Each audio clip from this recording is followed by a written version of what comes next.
If the EU doesn't deport the thousands of young African men who've arrived in Lampedusa, then the game is up, Europe is finished, and so are we. Around 11,000 African men have arrived on the small Italian island in the last few days. They now outnumber the local population by almost 2 to 1.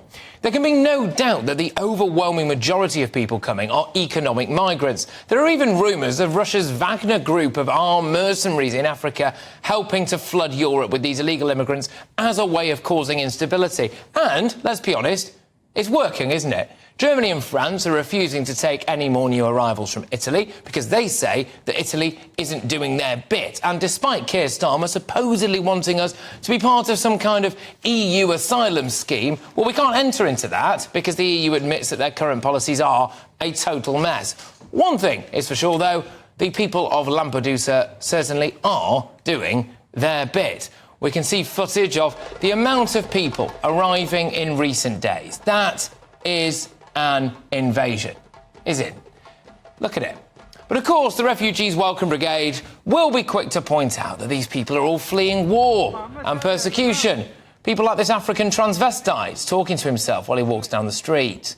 Or, as well, people like this chap washing his genitals in the town square's water fountain.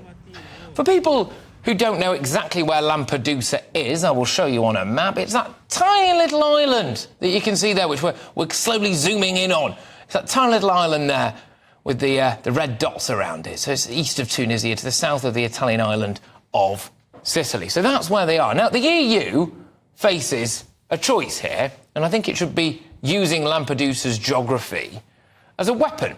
So it can use Lampedusa as a holding pen for these illegal immigrants before deporting them. Or it could massively go out of its way and just release them into Europe so they could end up anywhere, and hundreds of thousands, if not millions more, will come because they realise that just getting to Lampedusa guarantees you entry into Europe. I mean, there is no question that Italy is, for many people coming from Africa, the gateway into Europe. But there is also no question that Britain is, for many, the final destination.